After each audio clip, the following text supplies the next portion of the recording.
성경에서는 여러 가지 교단마다 다른 성경의 해석이 있습니다. 그러나 오늘 제가 말씀하신 내용은 다른 교단에서는 다르게 생각할 수도 있습니다. 그러나 저는 오늘 제가 전한 메시지를 믿고 저는 그 교리를 믿습니다. 왜냐하면 생각이 좀 다를 뿐이고 정확하게 100% 이것이 옳다 그렇다 할 수 없지만 저는 개인적으로 목사로서 요한의 세례와 성령의 세례를 분명히 구분하고 싶습니다. 그러면 요한의 세례는 무엇인가 라고 질문을 할 것입니다.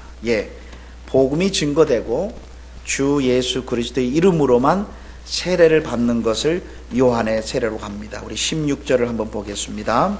16절에 이는 아직 한 사람에게 성령 내리신 일이 없고 오직 예수 그리스도의 이름으로 세례만 받을 뿐이라. 이 말은 뭐냐면 예수 그리스도를 나의 구원자라 주인으로 믿음으로 말미암아 세례를 받는 것을 우리가 요한의 세례라고 합니다.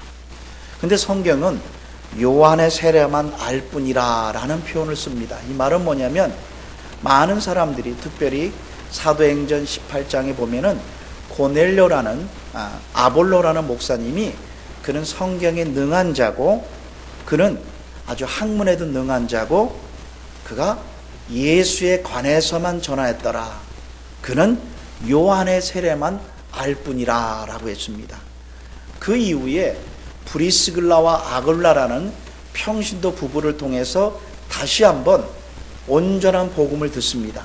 여기서 말하는 온전한 복음이라는 것은 예수 그리스도를 믿음으로 우리가 하나님의 자녀가 되고 또한 성령의 부어주심으로 말미암아 예수님이 하나님의 아들, 즉 예수님이 우리의 그 하나님 자신이고 그분이 우리의 삶의 전부이시고 그분이 제사장으로 선지자로 왕으로서 모든 일을 다 이루셨다는 이 확증이 온전히 임하고 난 다음에 제자들이 목숨을 바쳐서 전도하는 장면이 사도행전 1장에 나오는 장면을 보게 됩니다. 그러면 몇 가지 질문하고 왜 요한의 세례와 성령으로 세례가 구분하는지를 제가 말씀을 드리도록 하겠습니다. 자, 첫 번째 질문입니다. 예수님의 제자들이 3년 동안 예수님이 기적을 다 보았습니다. 그리고 기적을 다 체험했고 그 다음에 예수님께서 하나님의 아들이라는 사실을 제자들에게 분명히 얘기를 했고 또한 예수님께서 가장 중요한 질문이 뭐냐면 3년의 사역 가운데 2년째 접어들고 이제 3년째 막 접어들려고 할 때 예수님께서 제자들에게 질문을 합니다. 너희들은 나를 누구냐 하느냐랍니다. 이 질문이 굉장히 중요한 것입니다. 왜 기독교는 자꾸만 삶을 강조하는지 모르겠어요. 요즘 들어서요. 교회가 성도들이 삶이 안 변하니까 삶 시리즈로 많이 해서 무슨 삶 그거 다 옳은 말이지만 우리 선배님들은 그 삶 시리즈를 한다 그래서 삶이 변화되는 존재가 아닌데 항상 기독교는 얼마나 기도를 열심히 했느냐 말씀에 순종했느냐도 기독교의 본질이 아닌데 항상 질문을 해야 될 것은 그거는 결과고 내가 믿고 있는 그분이 누구냐를 늘 질문해야 되는데 이 질문을 그냥 별로 하지 않는 것 같아요. 어떻게 사느냐보다 내가 믿고 있는 그분이 누구냐는 거예요. 내가 의지하고 있는 그분. 그래서 모든 성도들 입에서 막연한 하나님 말 나오면 안 돼요. 하나님이 보내신 그분을 우리가 믿음으로 아버지 앞에 가는데 막연히 하나님을 다들 믿어요. 막연해요 다. 그러니까 신앙생활도 막연한 거예요. 그래서 예수님이 질문합니다. 너희들은 나를 누구라 하느냐? 중요한 질문입니다. 오늘도 아침에도 질문해야 됩니다. 그때 제자들에게입니다. 다른 사람 말고 너는 나를 누구라 하느냐? 그때 베드로가 주는 그리스도시요 살아계신 하나님의 아들이라 그랬어요. 다시 한번요. 예수님은 주는 하나님의 아들이라는 뜻은 예수님 당신의 본질은 하나님이십니다. 그리고 구약에서부터 지금까지 우리가 기대하고 바라던 메시아, 당신이 우리에게 오셔서 선지자로서 우리에게 빛 대신 세상의 모든 걸 가르쳐 주시고, 또 예수님은 제사장으로서 하나님과 우리 사이의 모든 죄악의 문제와 죄의 문제를 친히 해결하신 분이시고, 또 그분은 사단 마귀 권세를 다 물리쳐서 우리의 왕이 되신 메시아 되신 그분이 다 이렇게 놓으신 당신이 메시아시고 그리스도입니다라고 베드로가 그렇게 고백을 했습니다. 그때 예수님께서 베드로에게 이렇게 질문합니다. 베드로야, 참으로 잘했다. 그러나 너가 지금 그렇게 고백한 것은 너의 지식과 경험에서 나온 게 아니라 지금 그 순간 성령 하나님 아버지께서 그렇게 고백하도록 도와줬다, 이렇게 나옵니다. 베드로가 아니에요. 그러니까 우리가 하나님을 아는 것은 우리 쪽에서 공부한다고 하나님을 아는 존재가 아니라 하나님 쪽에서 우리에게 계시해 주시고 알게 주실 때만이 하나님이라는 존재를 알 수 있다는 거예요. 그게 기독교의 기본이에요. 우리가 하나님에 대해서 연구하고 노력하고 성경을 읽는다 그래서 하나님을 아는 게 아니라 하나님 쪽에서 하나님의 본질이 바로 누구시며 그분이 행하신 일을 열어주실 때만이 그분을 우리가 온전히 알 수 있는 거예요. 이게 기독교의 가장 큰 기본이에요. 바요나 시몬아 내가 복되도라, 이를 알게 하신 분은 혈육이 아니라 바로 인간의 지성에서 나온 것이 아니라 바로 하나님 아버지께서 그 사실을 알게 주었다라고 했습니다. 그래서 그 순간 잠깐 알고 있었어요. 그러나 세월이 지나면서 또 잊어버립니다. 또 한 번 예수님께서 마지막에 이렇게 말씀합니다. 어느 날 예수님께서 제자들하고 배를 타고 가시다가 제자들을 먼저 건너가게 하셨습니다. 근데 바람이 불고 폭풍이 칠 때 예수님께서 물 위로 건너가십니다. 그때 베드로가 보니까는 저쪽에서 이상한 유령이 걸어오는 거예요. 그러면서 유령이다 라고 큰 소리를 쳤습니다. 그때 예수님께서 베드로를 향해서 아니다, I am, 내가 주다 그랬어요. I am, 내가 바로 주라는 사실을 얘기합니다. 그때 베드로가 이렇게 그 순간입니다. 잘 보세요. 그 순간 딱 생각합니다. 아하, 만일 당신이 주시라면, 여기서 주, 만약에 당신이 주시라면 그 주라는 단어는 뭐 하냐면 구약에서 말하는 I am who I am, 바로 주시라면 바로 당신이 구약에서 예언한 그 메시아라면 나를 명하여 지금 물 위로 걸어오게 해줄 수 있습니다 하라고 부탁을 합니다. 그때 그렇게 하라고 합니다. 그때 베드로가 잔잔한 물을 있을 때 걸어간 것이 아니라 폭풍이 치고 바람이 요동치는 그 물 위를 걸어갑니다. 놀라운 사실은 베드로가 물에 빠졌는데 뭐 때문에 빠졌다고 생각하세요? 성경에 보면 두 자를 뭐뭐를 보고 물에 빠져갔다 그랬어요. 많은 사람들이 베드로가 잔잔한 호수를 건너가지 않았어요. 건너갔을 때도 폭풍이 치고 있어요. 파도를 보고 라고 했어요. 빠져갔을 때 예수님께서 그 베드로 손을 잡고 끌어오면서 믿음이 없는 자가 아니라 적은 자요, 왜 두려워하고 의심하느냐.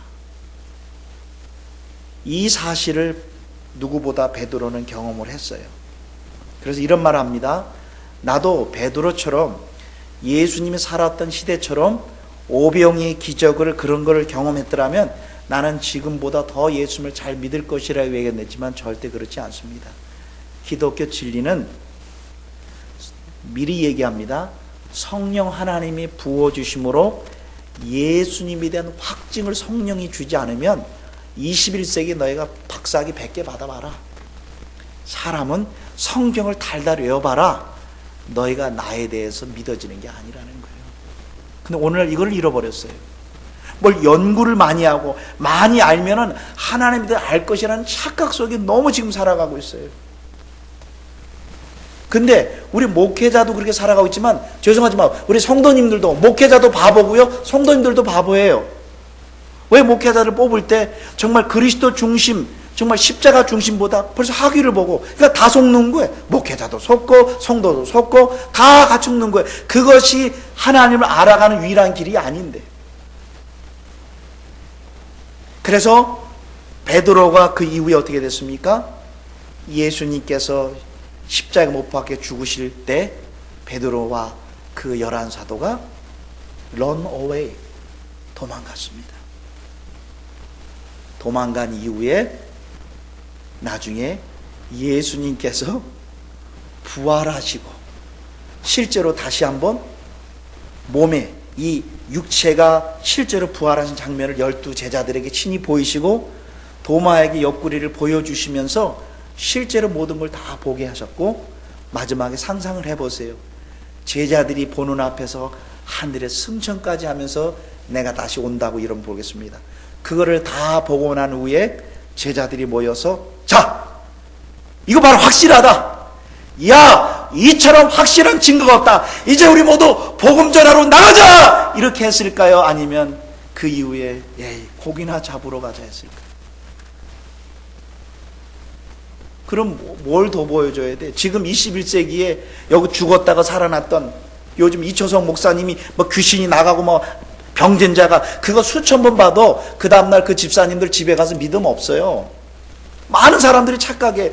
그래서 사람들은 몰려요. 기적이 일어나고 막 죽었던 자가 일어나면 사람들이 일어났지만, 잠깐 죽었다 일어나지만 믿음은 그렇게 생기는 게 아니에요. 근데 사람들은 그걸 믿음이 생긴다고 하는 거예요. 그래서 말세가 되면은 드러나는 현상을 가지고 사람들을 다 휘어잡을 거라. 그래 다 속고 사는 거예요. 이제 조금 지나보세요. 더 큰 현상. 그래 이단들의 특징은 현상이 일어나요. 눈에 증거가 일어난다는 거예요. 그때 뭐라 그랬습니까? 사랑하는 성도 여러분, 예수님이 제자들에게 그 정도면 충분하다 그랬습니까? 아니잖아요. 그러면 질문합니다. 그러면 그때 고기나 잡으러 가자, 이 제자들이 구원받은 사람인가요? 안 받은 사람인가요? 이게 질문입니다. 오순절 성령의 기름 부음이 있기 전에 제자들은 그럼 과연 구원받은 사람들인가 안 받은 사람들인가 우리 한번 생각해 봐야 돼. 예수님은 그 제자들에게 뭐라고 얘기했나라 한번 살펴볼까요? 요한복음 13장을 한번 보겠습니다. 그러면 요한복음 13장 10절 한번 보세요. 그래서 예수님의 제자들은 오순절 성령의 기름 부음이 있기 전에 그들은 과연 구원받은 자인가를 우리가 한번 먼저 점검해 보는 게 중요합니다. 첫 번째입니다. 증거가 있습니다. 시몬 베드로가 9절부터 읽겠습니다. 주여 내 발뿐 아니라 손과 머리도 씻겨 주옵소서. 예수께서 가라사대 이미 목욕한 자는 발밖에 씻을 필요가 없느니라. 온몸이 깨끗하니 너희는 깨끗하니 다는 아니라. 여기서 다는 아니라 해서 가룟 유다를 말합니다. 이는 팔자가 누구인지 아심이니라. 즉 가룟 유다 빼놓고는 예수님도 이미 너희는 깨끗한 구원받은 자라고 예수님이 인정해 주었습니다. 그 다음에 15장을 가보겠습니다. 요한복음 15장 2절을 보겠습니다. 무릇 내게 있어 과실을 맺지 아니하는 가지는 아버지께서 제하여 버리시고 무릇 과실을 맺는 가지는 더 맺게 하시려고 이를 깨끗게 하시느니라. 3절입니다. 너희는 내가 일러준 말로 다 가질겠습니다. 시작. 이미 깨끗했다. 이 말은 뭐냐면 너희는 거듭났다는 사실을 보여주고 있습니다. 그 다음에 17장 예수님의 기도문에서 하나님 아버지 제 제자들 아직 구원받지 못했으니 저들을 구원시켜 주세요라고 여러분들 요한복음 17장에 기도하고 있을까요? 다 읽어보세요. 6절을 보겠습니다. 6절 예수님의 마지막 기도가 나옵니다. 17장 6절입니다. 세상 중에 내가 주신 사람들의 내가 아버지의 이름을 나타냈사오니 저희는 다 같이 읽겠습니다. 시작. 아버지의 것이었는데 내게 주었으며 저희는 아버지의 말씀을 지키니이다. 이 말은 뭐냐면 저희들은 아버지의 것이다, 아버지께 속한 자다, 구원받은 자라는 것도 예수님께서 말씀하고 있습니다. 그 다음에 18장을 보겠습니다. 18장 6절을 보겠습니다. 18장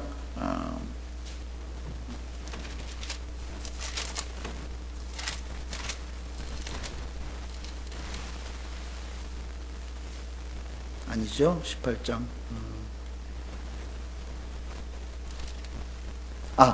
17장입니다. 17장. 제가 17장 12절을 보겠습니다. 17장 12절입니다.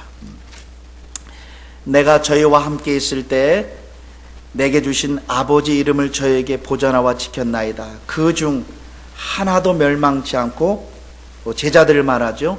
오직 멸망의 자식이 오니, 가룟 유다만 빼놓고는 다 뭐라 그랬죠? 멸망치 않고라고 했잖아요. 그러면 이 네 번의 이걸 통해서 알 수 있는 것은 예수님의 제자들은 성령님의 역사로 말미암아 거듭난 하나님의 자녀예요. 그리고 수많은 기적을 보았어요. 체험도 뵀어요. 근데 제가 이번 주 말씀을 준비하면서 제가 내 자신에게 질문했어요. 우리 질문하겠습니다. 예수님을 믿음으로 말미암아 구원 받았는데 이 제자들이나 우리나 다를 게 거의 없다는 거예요. 구원은 받고 믿어지는데 이 상태를 가지고 우리가 세계 나가서 세계 선교 감당할 수 있을까요? 그러면 예수님이 이제 다 됐다. 너희들은 이제 모든 게 완벽하게 준비됐으니까 이제 전 세계 나가서 너희가 복음을 준비할 준비가 다 됐다 말씀하지 않고, 너의 인간의 이성과 논리로는, 너의 어떤 지성으로 가지고는 어떤지 죽음의 문제나 핍박이나 환난의 문제를 이길 수 없다는 걸 알고 계셨어요. 근데 내 자신을 적용해 봐도 마찬가지예요. 저가 구원 받았어요. 저 예수를 믿었던 목사예요. 그런데 어떤 어려움과 고난을 딱 당해보니까는 그때 내가 이 제자들이랑 나랑 다를 게 별로 없구나. 예수님이 믿어졌고요. 그분이 나의 구원자라는 믿어는 졌는데 왜 내가 이렇게 힘들어할까? 그래서 예수님께서 너희들은 그 상태로는 안 된다. 그러면서 우리가 예수님을 믿음으로 성령님으로 말미암아 구원도 받지만 내가 위로부터 성령을 부어줘야만이, 바로 성령님이 너의 생각과 마음을 붙잡아 줘야만이 너가 예수님이 온전한 증인과 세상을 이기며 죽음의 문제나 삶의 문제나 세상의 문제를 이길 수 있다는 사실을 예수님이 미리 분명하게 말씀했는데 우리는 이 확신과 이 기도를 하지 않는 거예요. 성령의 부어주심과 성령의 역사하심이 아니고서는 너희는 온 세상 나가서 진짜 온전한 복음 못 전한다는 거예요. 근데 어쩌면 이 말씀이 맞는지 다른 사람 보지 말고 내 자신에게 적용해봐도 계속 맞는 말 같아요. 나만 그런가? 안 되더라고요. 그냥 조금 전하지 정말 조그만 문제 앞에 가서 금방 두려워하는, 만약에 내일이라도 내가 당신의 예수를 전하면 죽습니다. 근데 사도행전에 나오는 제자들 보세요. 전혀 꺼리낌 없이 그 용기는 어디서 났을까요? 그들이 50일 전과 이후에 차이점이 하나도 없는데, 하나 성령께서 부어주신 이후에 그 이유밖에 하나도 없어요. 그래서 성경은 계속적으로 우리들에게 말씀하고 있습니다. 요한복음 3장 16절이 가장 중요하다면 구원받은 자녀들이 더 중요한 게 있습니다. 그래서 쉽게 요한복음 몇 장 몇 절은 쉽죠? 뭐죠? 몇 장 몇 절이죠? 3장 16절. 그러면 누가복음 3장 16절이 구원받은 이후에 최고로 중요한 거예요. 오늘날 21세기에 제자훈련도 아니고 어떤 신학교육도 아니고 정말 위로부터 성령이 부어주셔서 그 예수 그리스도에 대한 확증이 없으면 21세기에 복음 감당 못합니다. 한번 찾아보겠습니다. 누가복음 3장 16절입니다. 정말 간절히 필요한 21세기 같아요. 너무 교육이 많은 시대예요. 너무 설교가 화려해지고요. 설교가 적용 설교가 많고 3시리즈가 많은데 삶에서 힘이 하나도 없어요. 믿는 자들이요. 저 설교를 때로는 들어봐도 설교자들이 확증들이 없어. 확증들이. 내가 들어도 확증이 없어. 답답한데 이렇게 외쳐도 환난 문제 앞에 힘들어하는 저 자신인데 무엇을 자꾸만 공부를 많이 하려고 그래. 3장 16절 보겠습니다. 요한이 모든 사람에게 대하여 가로되 나는 물론 너에게 세례를 주거니와 나보다 능력 많으신 이가 오시나니 나는 그 신들매 풀기도 감당치 못하니라. 그 예수님은 성령과 불러 너희에게 세례라는 것은 연합, 부어주심, 인치심, 바로 그거를 주실 것이요 그럴 때만이 너희가 세상에 나가서 복음을 온전히 감당하게 된다는 걸 봅니다. 그래서 24장을 보겠습니다. 누가복음 24장입니다. 예수님께서 너희가 이제 준비됐으니까 제자 훈련 다 받았으니까 이제 복음 증거하란 말 없습니다. 그걸로는 불충분하다는 거예요. 오늘날 21세기 우리 교육을 다시 한번 질문하게 됩니다. 인류 역사상 목회자나 우리처럼 교육을 많이 받은 세대가 없어요. 그런데 점점 우리의 심장은 점점 죽어져 가고 있고 지식은 많아져 가고 있는데 심장 만나는 사람마다 예수 그리스도를 전해야 되는 절대성 가진 사람들이 없어요. 예수가 전부다 이렇게 얘기하는 사람들이 점점 사라져요. 예수님은 구원받을 때만 사용하는 그냥 그밖에 되질 않는 것입니다. 한번 보겠습니다. 49절입니다. 볼지어다 내가 내 아버지의 약속하신 것을 너희에게 보내리니 너희는 위로부터 능력을 옷 입을 때까지, 능력, 권능, 이 성에 유하라 라고 하셨어요. 성령께서 예수님에 대한 확증을과 확언을 주지 않으면 누가 주셔야 됩니다. 근데 여기서 능동태입니까? 수동태입니까? 내가 하는 겁니까? 하나님 쪽에서 부어주시는 것입니까? 잘 보셔야 돼요. 우리가 간구하고 기도하면 성령께서 오시지만 내 마음대로 되는 게 아니라 그분의 때에 오시는 거예요. 그분이 주권은 내가 있는 게 아니라 그분께 있는 거예요. 다 성경에 보니까는 그 능력을 입히 우실 때가 수동태예요. 그분께서 입혀 주실 때, 즉 성령께서 내가 아니라 그분께서 위로 부어 주실 때, 또 한국 사람 성령하면 또 예언, 방언, 병고침 이런 것만 얘기를 하니까 또 오해하니까 성경의 그 부어 주심으로 말미암아 너희가 온전한 내 증인이 된다 그런 거예요. 그래서 오직 예수 그리스도에게만이 모든 집중될 때 우리가 이 땅에서 승리할 수 있다는 것입니다. 그러면서 다시 한번 누가복음 24장이니까 그 다음에 요한복음 1장을 보세요. 요한은 우리들에게 물로 세례를 주었지만 주님은 성령으로 세례는 주시는 분임을 얘기를 합니다. 바로 예수님이 성령으로 세례를 주신 분입니다. 그 예수님에게 집중한다는 거예요. 성령 세례가 임하면 모든 메시지와 우리의 입술과 우리의 마음과, 그래서 오직 예수 그리스도에게 집중한다는 거예요. 왜? 하나님의 모든 관심은 그분에게 있기 때문에 거기 안에 능력이 있지 다른 데선 절대로 능력이 나오지 않은 거예요. 그래서 자꾸만 가리키고 무엇인가 논리로 얘기를 한다 그래서 사람이 능력이 생기는 게 아니에요. 저도 목사가 되고 보니까 다른 설교하고 나면 절대 능력이 없어요. 해보면 해볼수록. 그러나 이상하게 예수님 얘기하고 나면은 내 마음에 확신이 생기고요. 왜? 그분이 이미 이렇게 놓으신 것을 내가 믿으니까. 소스가 예수님 자체가 되는데 예수님 자체가 아니라 자꾸만 오늘날 교회는 나를 수련하고 나를 극기하고 고행하고 그 다음에 관상기도하고 자기를 버리고 자꾸만 인간 수행이 나오기 시작하는 거예요. 거기엔 힘이 없는데 금방 할 수 있어요.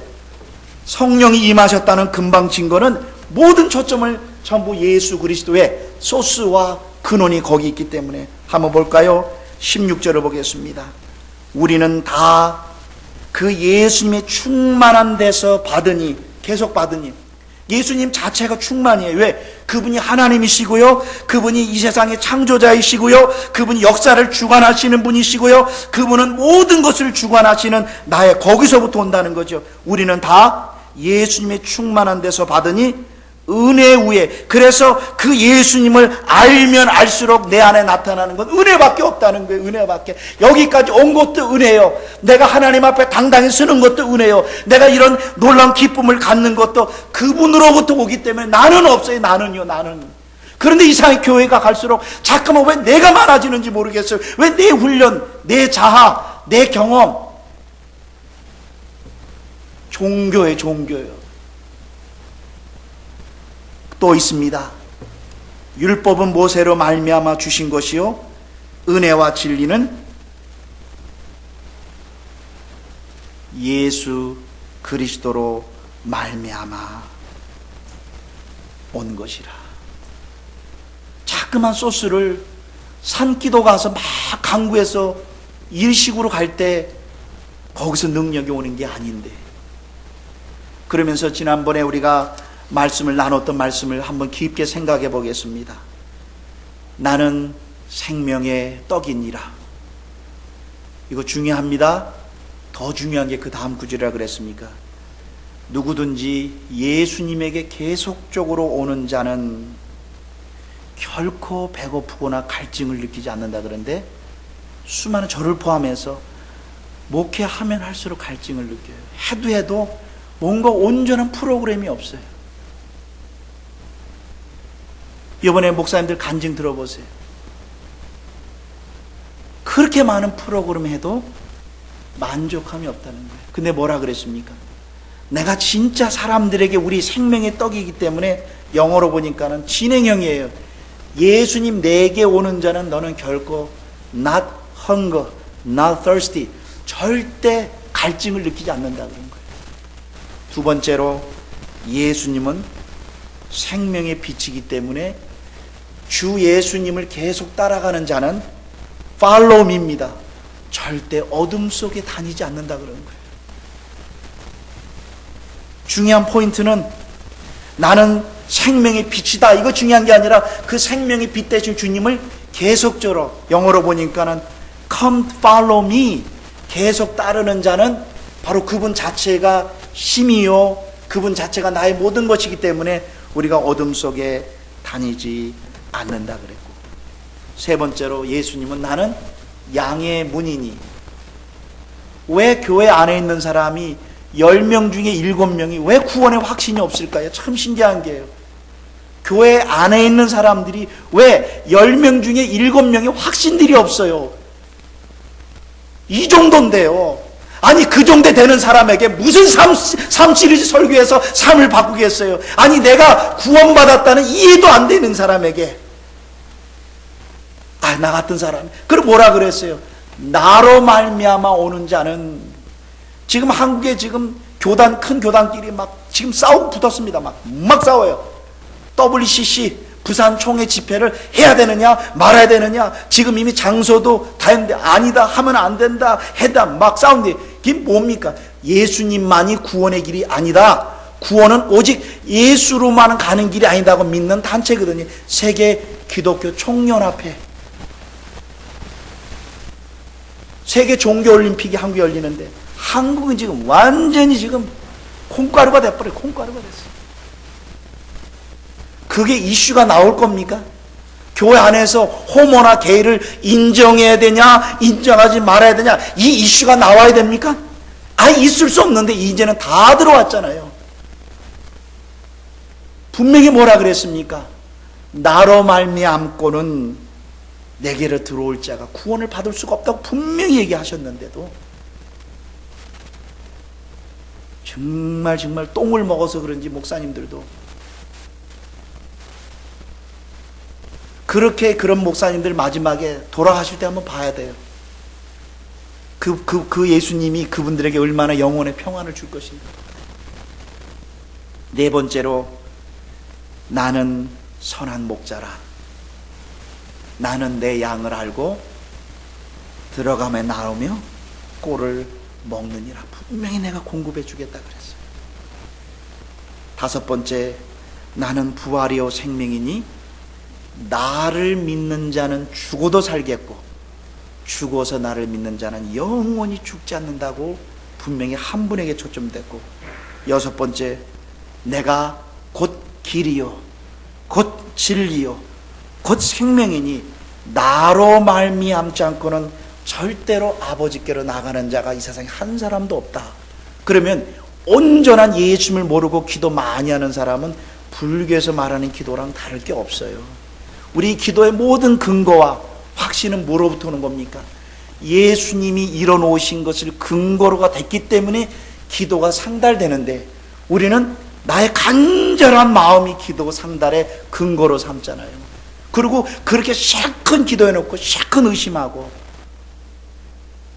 그러니까 기독교 정립이 전혀 안 된 상태에서 수많은 사람들이 오늘도 종교를 믿고 있는 오늘 이 안타까운 현실이 있습니다.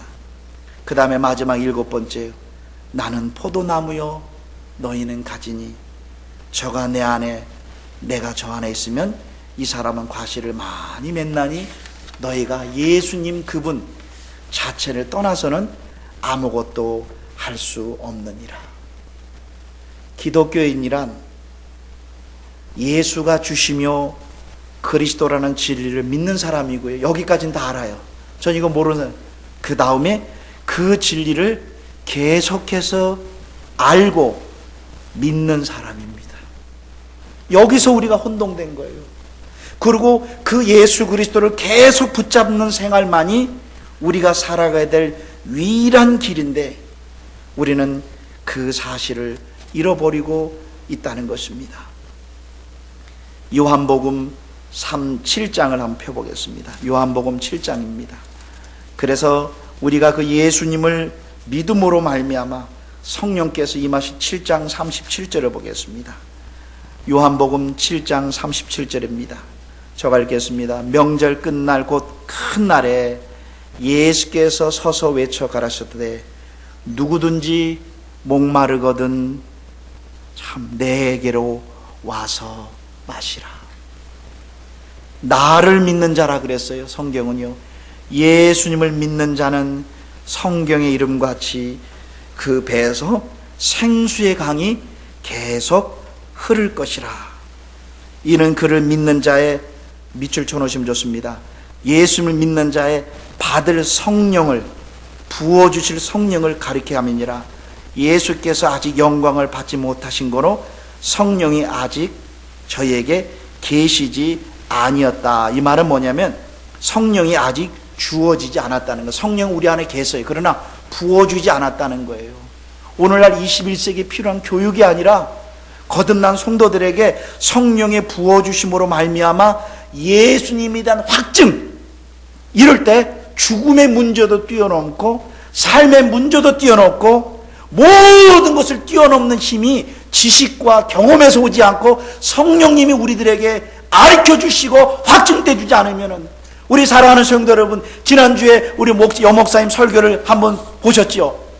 그분의 설교의 내용을 보지 마시고 그 10년 전의 목회와 10년 후의 목회의 차이점과 그 얼굴 속에서 나타나는 게 뭐세요? 그분이 단순한 지식을 가르치고 싶어 하십니까? 다른 게 뭐예요? 세상에 다른 건 다 카피해도 심장은 카피를 못하고 억지로 안 돼요. 사람이 가장 어색한 게 뭔지 아세요? 억지로 하는 거예요. 억지로요. 그냥 서로 알아요. 금방 알아요. 보세요.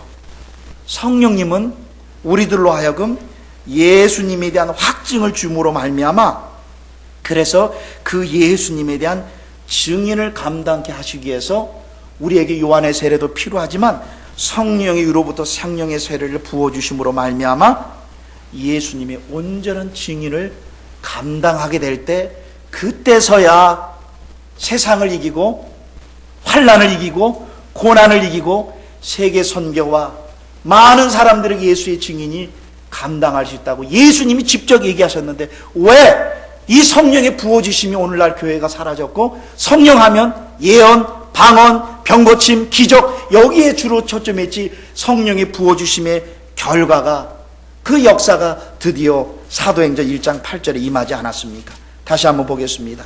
그 약속대로 드디어 성령의 세례가 임합니다. 사도행전 1장 8절입니다. 사도행전 1장 8절을 통해서 그 약속이 성취됐습니다. 한번 보겠습니다. 이것이 바로 성령의 세례요 성령의 기름 부으심입니다. 5절부터 4절부터 읽겠습니다. 사도행전 1장 4절입니다. 사도와 같이 모이사 저에게 분부하여 가라사대 예루살렘을 떠나지 말고, 여기서입니다. 제자들이 이제 다 준비된 거 아니에요. 오늘날 신학교 졸업했다고 준비된 게 아니에요. 저는 아주 요즘 외쳐서 말하고 싶어요. 내게 들은 바 아버지의 약속한 것을 기다리라. 요한은 물로 세례를 베풀었으나 너희는 몇 날이 못되어 성령으로 세례를 받으리라 하셨으니, 8절입니다. 오직 성령님이 너희에게 임하시면, 부어주시면 너희가 권능, 능력입니다. 이겁니다. 능력을 받는데요. 그럼 그 능력이 뭘까요? 이게 질문입니다. 이 능력이 뭘까요? 확신, 이 확신이 뭘까요?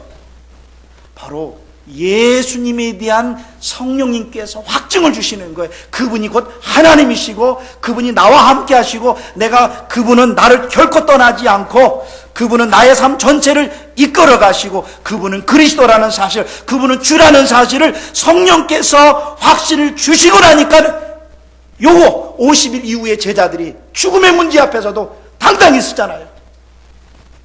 무엇으로요? 오늘날 21세기에 주님께서 우리에게 이렇게 말씀하시는 것 같아요. 김승환 목사에게. 너희들 21세기의 목회자들아, 컴퓨터 프로그램으로 성경을 달달 아무리해봐라. 학위를 100개 받아봐라. 너 한번 자신 봐라. 어려울 때 너 어땠느냐? 그냥 자지러졌어요, 저요. 근데 진짜 맞아요. 나만 그런 줄 알았더니 이번에 목사님들 세미나 때 다 자기 성토했잖아요. 성경 중심으로 갔다 그랬어요? 성경 안 본다 그랬잖아요. 제가 한번 얘기할까요? 저는 지금 매일 이메일로 연락 와요. 500년 설교할 분량의 컴퓨터 프로그램이 있습니다. 제가 사도행전 설교하고 싶으세요?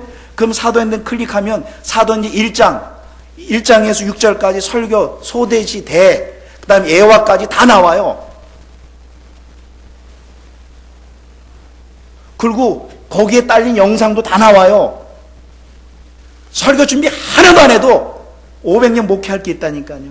한번 그렇게 해봐라. 내가 역사해 주지 않으면 아무리 설교를 많이 해봐라. 이번에 여목사님의 그 간증을 통해서 우리에게 분명히 보여줬잖아요. 10년 동안 그렇게 설교했는데 자신이 완전히 종이 호랑이고 연약한 자. 그러면 그 목사님이 이번에 구원받았나요? 아니잖아요. 아주 분명한 증거로 보였잖아요. 저도 목 놓아 외치고 싶어요. 목사님이 교회에 어려울 때 나하고 전화를 많이 했거든요. 저는 깜짝 놀랐어요. 저분이 정말 목사 맞나 할 정도로.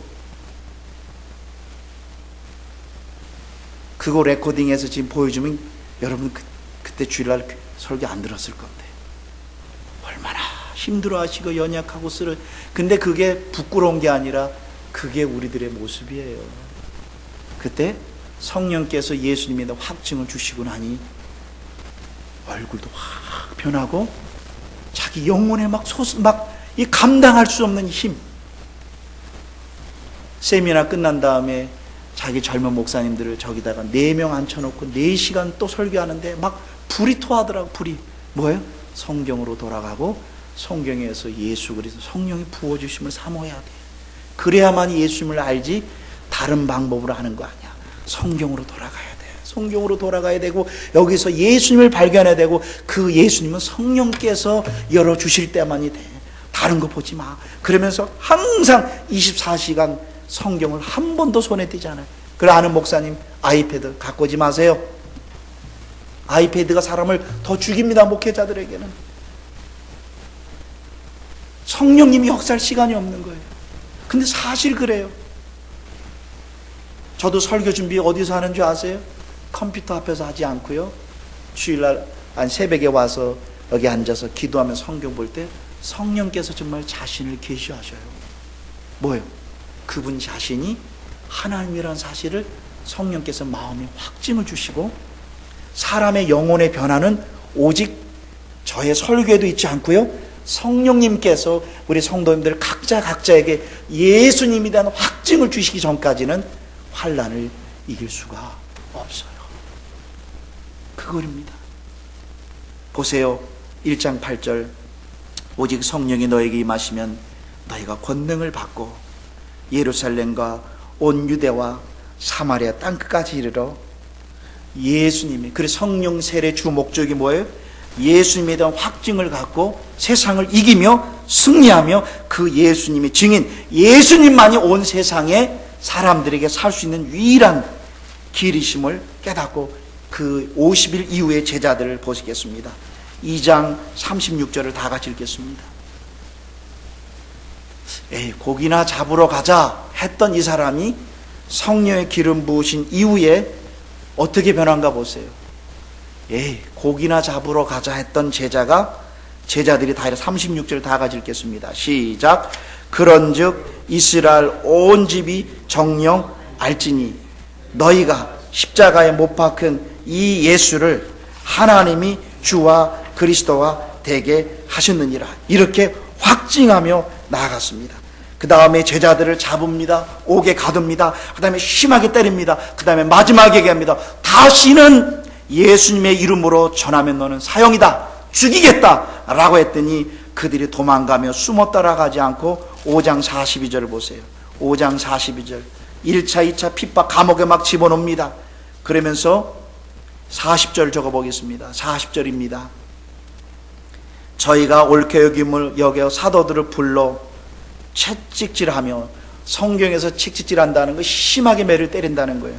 심하게 매를 맞았어요. 그 다음에 예수의 이름으로 말하는 것을 금하여 놓으니 사도들은 그 예수님의 이름을 위하여 능력, 치욕받는 일에 합당한 자로 여김을 기뻐하면서, 아까는 도망갔었잖아요. 50일 전에는요. 그럼 어떻게 이렇게 변하냐는 거예요. 어떻게 이렇게 사람이 변할 수 있냐는 거예요. 그럼 오늘날도 이게 가능하냐는 거예요. 가능하다는 거예요. 그건 공부로 되지 않아요. 성령님께서 바로 부어주실 때, 바로 이런 단어가 교회가 사라지고 자꾸만 가르침들이 많아지고 좋은 설교가 많아지고 예화와 감동이 많아져요. 근데 그것으로는 세상을 이길 수가 없어요. 저가 그렇게 해봤지만 저 자신의 영혼 하나, 저 자신의 영혼의 평안이 없었어요. 저는 이번에 여목사님 보면서 아유, 저분 10년 동안 목회 얼마나 힘들었을까. 그럼 이분이 10년 동안 목회 그렇게 설교 준비한 이유가 뭘까요? 그거 그렇게 준비 안 하면 교회에서 그게 힘이잖아요. 그렇게라도 해야만이 교회가 유지될 거 아니에요. 그럼 기쁨으로 하셨겠어요? 그분이 하는 말, 금요일 되면요, 주일날 저녁 되면요 잠을 못 잔대요. 불안해서요. 또 내가 이 일주일 설교를 또 이렇게 준비해야 되겠구나.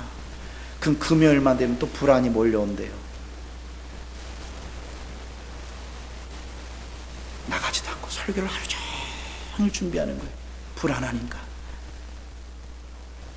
최고의 설교자가 되고 싶어서 전했는데 자기 영혼 하나, 평안 하나 못 가졌어요.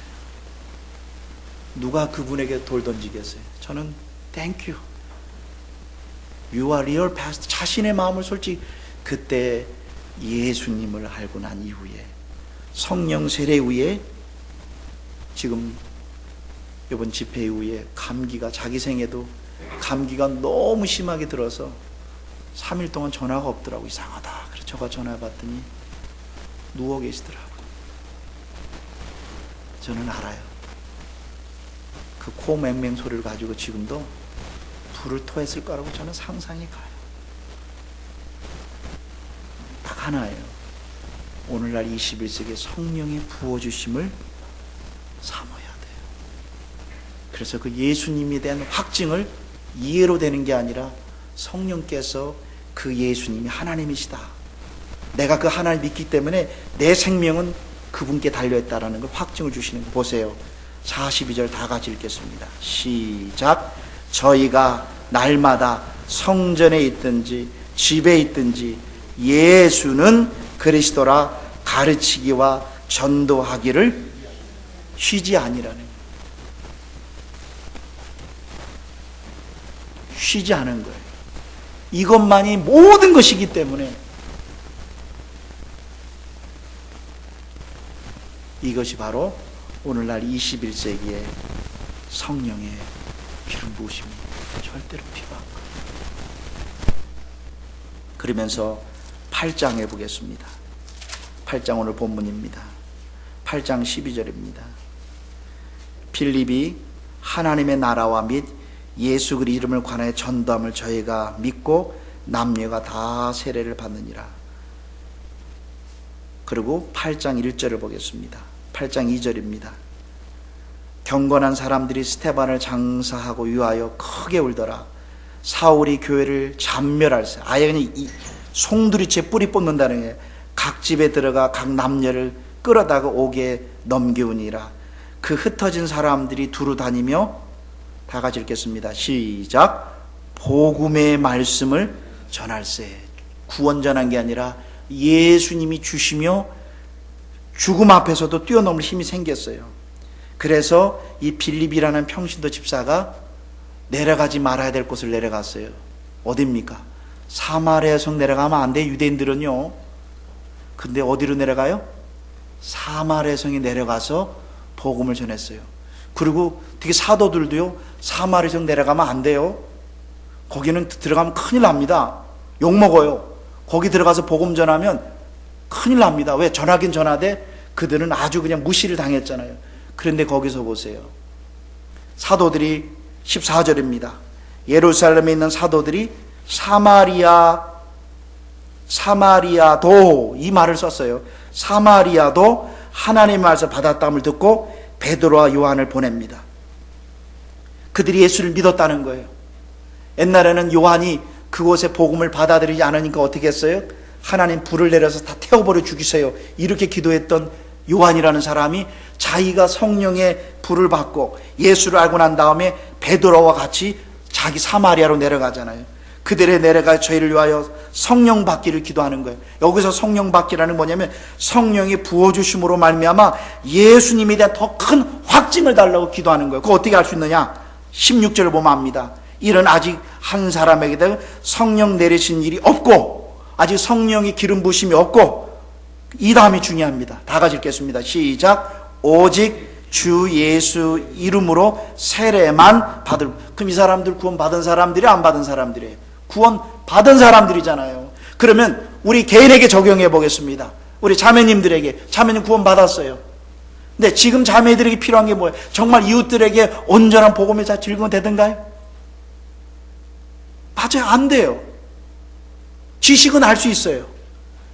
그러나 성령이 부어주심으로 말미암아 내 안에 성령께서 확증을 주셔서 예수 그리스도만이 한 영혼을 살리고 가정을 살리고 사회를 살리다는 이 확증을 성령께서 주실 때만이 우리가 온전히 그분만을 전할 수 있다는 거예요. 그런데 이 설교에다가 무슨 다른 설교를 하겠어요? 아니 여러분들 구원에 대한 이해도 안 돼 있고 확신도 없고 예수가 삶에 전부가 되어 있지 않은 사람들에게 삶설교 아무리 설교한다고 그 삶이 변해지든가요? 내일의 문제 앞에, 재정의 문제 앞에 내가 그렇게 쓰러졌는데 3일 동안 기도 안 하더라고요. 저요. 나는 너무나 감사해. 이 설교를 듣는 각 개인에게 적용해보면 금방 알 수 있어요. 21세기에 필요한 건 새로운 교육도 아니고 새로운 제자훈련도 아니라 성경을 통해서 하나님의 성령이 부어주셔서 예수님에 대한 확증을 달라고 기도하고 이 확증도 우리 사랑하는 자녀들에게 확증해 달라고 기도하는 것이 철야 예배에 모여서 해야 될 진짜 기도 제목인데 무슨 기도 제목이야? 이 권능이 임할 때 성령께서 예수님에 대한 분명한 확신을 줬을 때 환난을 이기고 고난을 이기고 여건을 뛰어넘는 힘이 바로 그 예수님의 보화에 있는데요. 한 절만 보고 마치겠습니다. 지난번에 했죠. 고린도 후서입니다. 고린도 후서입니다. 11장입니다. 4장이죠. 고린도 4장입니다. 이제부터 기도 내용이 달라져야 돼요. 기도 내용이 성령께서 나를 더 부어주셔서 예수님에 대한 확증 권능을 주옵소서. 그래서 담대하게 예수님을 증거하고 담대하게 세상을 뛰어넘고 두려움도 뛰어넘고 죽음도 뛰어넘고 환경도 뛰어넘고 이런 모든 걸 실 수 있는 그 예수 그리스도를 더 확증해 주시옵소서. 이것이 오늘날 21세기의 가장 큰 기도 제목이 돼야 되는데 저도 설교하면서 그런 기도 제목을 나눈 적이 참 없고 환경 변화의 기도를 참 많이 했던 걸 보게 됩니다. 제가 6절을 읽겠습니다. 고린도 4장 6절입니다. 어두운데 빛이 비추라 하시던 그 하나님께서 예수 그리스도 얼굴에 있는 하나님의 영광의 아는 빛을 우리 마음에 비추셨느니라. 즉 예수님이 우리의 삶의 전부라는 거예요. 이 구원의 문제만이 아니에요. 이거는 그 단계를 벌써 지났고요. 나의 모든 삶의 문제도 그분께서 나와 함께하는 이 빛을 비춰주시는 거예요. 7절을 보겠습니다. 우리가 이 보배를, 복음이죠, 주 예수 그리스도죠, 질그릇에 가졌나니 이는 능력이 바로 이게 권능입니다. 예수님에 대한 권능이 힘이 큰 것이 하나님 그분에게 있고 우리에게 있지 아니함을 알게 하라며. 왜 자꾸만 능력을 사람들을 쫓아가는지 모르겠어요. 그럴 때 환경이 어떻게 되는가 보겠습니다. 다 같이 읽겠습니다. 시작. 우리가 사방으로 우겨싸움을 당하여도 쌓이지 아니하며 답답한 일을 당하여도 낙심하지 아니하며 핍박을 받아도 버림받지 아니하며 거꾸려짐을 당하여도 망하지 아니하며 우리가 항상 예수 죽인 것을 몸에 짊어지면 예수의 생명도 우리 몸에 나타나려 함이니라. 아멘. 말씀을 정리합니다. 바로 요한의 세례만이 아니라 우리가 예수 믿고 구원받은 것에 머물러 있지 말고 바로 초대교회 성령의 기름 부으심 이후에 제자들이 온 세계에 나가 증인의 사역을 감당하고 삶의 문제도 승리하고 모든 것에 승리한 것처럼 오늘날 21세기의 가장 큰 기도 제목은 성령의 부어주심으로 예수 그리스도에 대한 확증을 하나님 허락하여 주옵소서. 이 기도 제목이 평생 우리들의 기도 제목이 되기를 다시 한번 축원드립니다. 기도하겠습니다. 하나님 아버지, 저도 성경 지식을 알고 있었고 구원받은 목사였고 성경의 지식도 많이 알고 성경에 대한 본문의 이해도 많이 알았지만 환난만 만나면 아버지 이렇게 힘이 없고 두려워하고 떠는 내 자신이 참 싫었습니다. 바로 우리의 초점을 예수 그리스도에게 두지 않았고 성령의 부어주심으로 말미암아 예수 그리스도가 하나님의 아들이시고 그분이 나의 삶에 주시며 그리스도에 대한 확증을 성령님께서 주실 때만이 죽음의 문제, 삶의 문제, 고난의 문제, 역경의 문제를 뛰어넘어 그 예수 그리스도 증인의 사역을 감당할 수 있음을 우리들에게 보여주신 것 감사합니다. 특별히 21세기 학문이 발달되고 컴퓨터 문화가 발달되며 각종 문화가 발달한 21세기에 가장 필요한 것은 성령의 부어주심입니다. 우리 참빛교회 위에 우리 성도님들 가정 위에 부어주셔서 예수님에 대한 확증을 주시옵소서. 그래서 세상을 당당히 이길 수 있는 힘이 당신으로부터 옴을 알게 하여 주옵소서. 예수 그리스도의 이름으로 기도드리옵나이다. 아멘.